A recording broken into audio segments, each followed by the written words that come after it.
rasa madu satawana kang kekuncung liring-iram manis mraati malakung niring tuwuk jayeng tirta baya ingsun temah mati wantung sanglung semangsa lamun kasetan tinulih Pabu separat Gatotkaca wong kang kaya kowe yen to pancen kowe milik Bumi Tunggarana tetep ana jiwa kaprawiran ayo Buma apa Gatotkaca sing temekane pati Kakang Setijo piye janjane aku wis jelek aku wis bosen aku pasulayan karo kowe nanging kepriye meneh wong nyatane kowe gawe untran-untran kowe ora mesakake kelawan negara cilik sing kudune diayomi nanging nyatane kowe berung kaya wong kumprung wong murka ngongso kepengin mukti ora ngelingi kelawan aratu liyane mbok menawa iki teko kala mangsane aku kudu melehake karo kowe Kakang Setijo wah bagus separat bagus yen to pancen ngono ayo dibuktekake mumpung dina iki ditunggoni karo pepundhen aku ngerti kowe ditunggoni karo wong atuamu aku ya ditunggoni karo wong atuaku ditunggoni Paman Jodipati aku ditunggoni Rama Prabu Sri Bathara Kresna ayo dibuktekake ndi sing luwih digdaya sakarepmu dadi legane atiku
rining sun musti kang ngerat jiwa sira manggung duka sapanenta dasih ira kang srumanggung wigena kaya Gusti Datan welas Kakang Badranaya. Enten apa, Gus? Kakang paripaksa aku nyuwun senjata pitulung kelawan Kakang Badranaya. Bab napa, Gus? Ketoke kok nyala wadi. Kok mundhut senjata pitulung. Bab napa? Gatotkaca kelawan Setija padha pancakara. Ndara Gatotkaca kali Ndara Setija Bama to niku? Iya. Sami kerengan. Iya, Kakang. Mangke riyen to.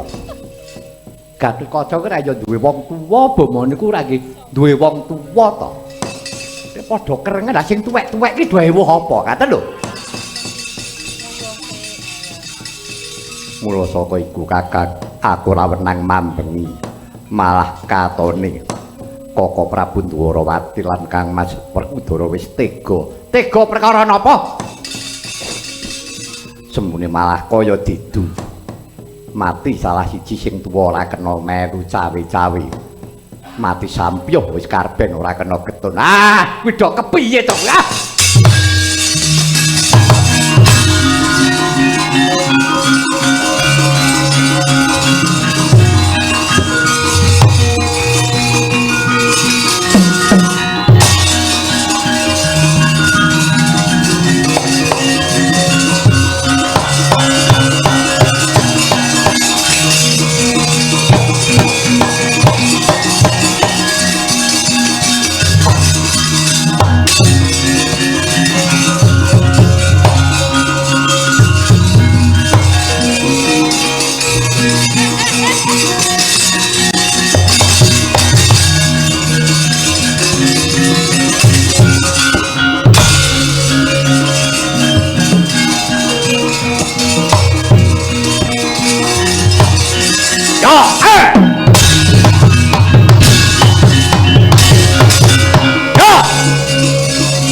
Mareka den prayitna Semunira rireka bawe tityani gandayani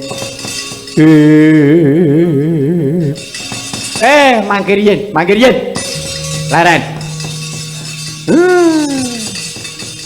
mangke ndariyen nggih Gus ora kok jeneng Semar ki wong tuwa melu cawe-cawe perkara niki mboten. Aku ora ewangi-wangan ra melu kono, ora melu kene. Aku melu kono ora urung kono ya ora nanggap, kene ya ora nanggap. Kula ajeng takon kalih panjenengan sekalian. Ndara Bama. Ya piye Kyai Semar? Kalih Ndara Gatotkaca. Ya piye wae. Nuwun sewu. Panjenengan kekalih niku putrane wong Pethingan kabeh. Nuwun sewu nggih. Bama niku putra Dwarawati, Prabu Sri Bathara Kresna, Ratu Titising Wisnu. Ndara Gatotkaca putra Jodipati putrane Ndara Raden Werkudara. Sing kula takokke ngaten. Sadurunge sampeyan kula kandhani. Wong tuwa niku duwe sumpah karo anak. Nggih, bapak sampeyan Kresna, bapak sampeyan Werkudara. Loro-lorone duwe sumpah karo anak. Anak polah bapa kepradah tegese wong tuwa nuruti kareping anak. Setija iso dadi ratu enten Prajurit Tresna niku nggih darmane Keng Rama Prabu Kresna. Ndara Gatotkaca dadi ratu enten Pringgondani niku nggih darmane bapak sampeyan Ndara Werkudara. Pun wong loro mumpun duwe kamukten kabeh to niki. Nah sakniki kula malih sumpah anak nyang wong tuwa pripun? Mikul dhuwur mendem jero tegese anak kudu bangun turut karo wong tuwa, ngreksa kaluhurane wong tuwa. Niku pun mang tindake napa dereng? Ayo. Pun mang tindake napa dereng? Napa wong tuwa sampeyan niku mengajeng mang punjung mang pameri yang sampeyan jotosan ngoten niku nggih. Mang pameri yang sampeyan antem-anteman ngoten niku. Sampeyan boten krasa nggih. Sampeyan gegiran kaya ngoten niku ditiru kalih wong sepirang-pirang. Ditiru karo bocah cilik-cilik. Do melu gegeran antar kampung. Geger perkara agama. Geger perkara beda pilihan. Duamu-amuan niku ora-ora ya ketularan kaya sampeyan-sampeyan niku. Lek ora gelem mawas diri. Ora cobi. Napa memper sampeyan? Putrane Ratu Ndarawati, Prabu Sri Bathara Kresna, Ratu Titising Wisnu. Ngerti sadurunge winarah, Gatotkaca anak Werkudara. Bapak sampeyan pun kulina dadi pendhita peparah Begawan Bima Suci. Bapak sampeyan ya wong pinter. Ngeten? Lah kok anak-anak nih kaya sampeyan wong loro. Rina wengi kok mung gegeran terus. Sampeyan kurang napa? Ora.